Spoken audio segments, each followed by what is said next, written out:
All right, hello everyone. So today we're looking at a calculus 2 problem. We have the following. Find the area in common to both r equals 4 cosine theta and r equals 4 sine theta. So r equals 4 sine theta is the blue circle and r equals 4 cosine theta is the red circle. Of course, let me zoom in here. And essentially what we're doing is we're looking for this area right here. Now, typically when you're, and it will be in this case, when you're looking for an area that's in common to both graphs, two polar graphs, you're typically going to have two integrals. Okay, so you'll have one integral that involves like one region, and let me get to that like right now. So one integral is going to describe this region right here, and another integral is going to describe the region that you see here. And that typically is how these problems with finding areas between two curves works. Again, you're going to have one integral for one region and one for the other. Now, one thing that's important here is, as you can see, you have some angle there that I drew.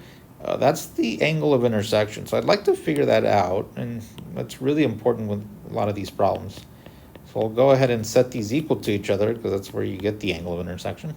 So if you divide both sides by 4 cosine theta, you would get tangent of theta is 1, and 1 is tangent equal to 1. Well, there's a bunch of places, but one of them is pi over 4. And I'm going, there's 3 pi over 4s. Well, let's see what else. 5 pi over 4, I'm sorry. 5 pi over 4, I'm sorry, not 3 pi over 4.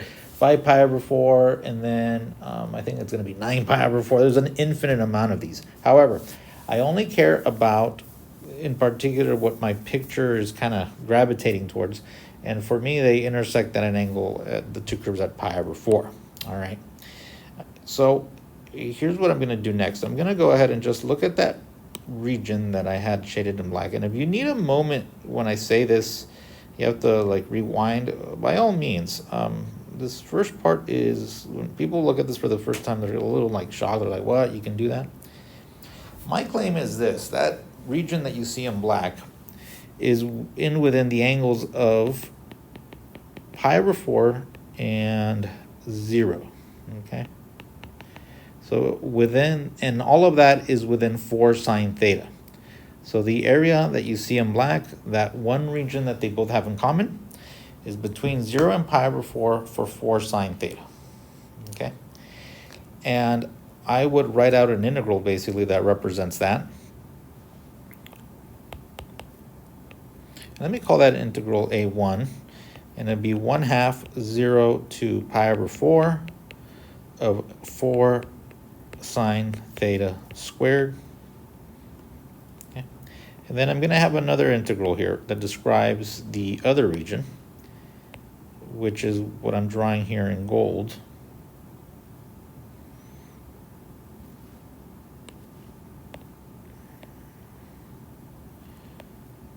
And I would say as follows: that region that you see is within the 4 cosine theta, and it's between the angles of pi over 4 and pi over 2.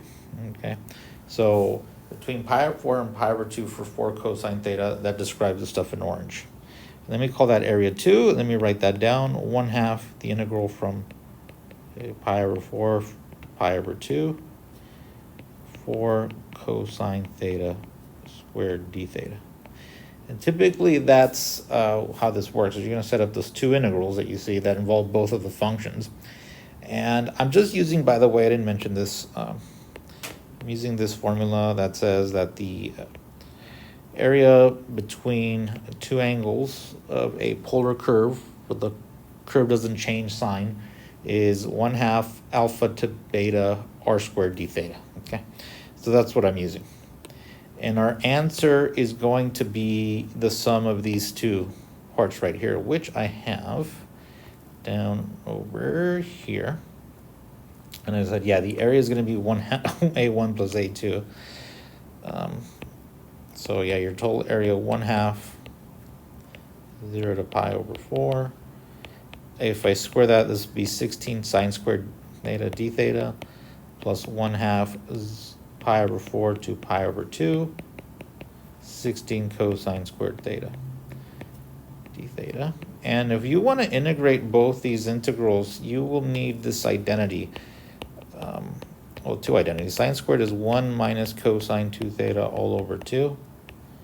And cosine squared theta is 1 plus cosine 2 theta over 2. Okay, so it's very common that you see these.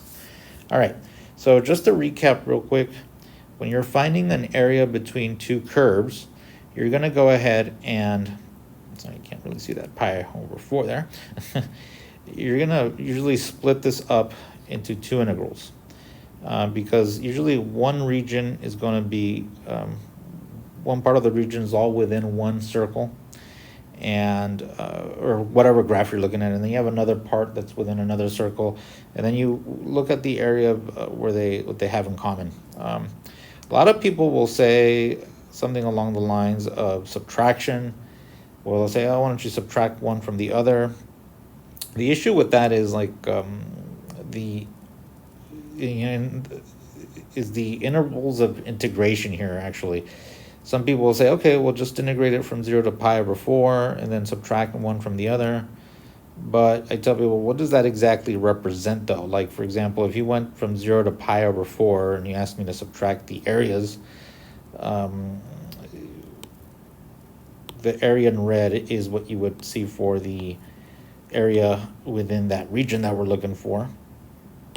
And that's technically you're done, but the area between 0 and pi over 4 for that cosine graph would be all of this.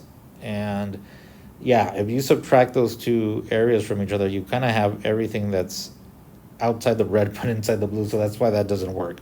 So just to let you know, usually it's not going to be subtraction of two integrals. I say that usually because 99% of the time it's something like you see here.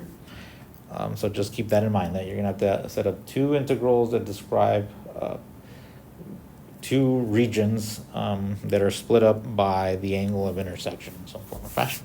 Okay. All right. Well, I appreciate your time. Hope this helps. Thank you.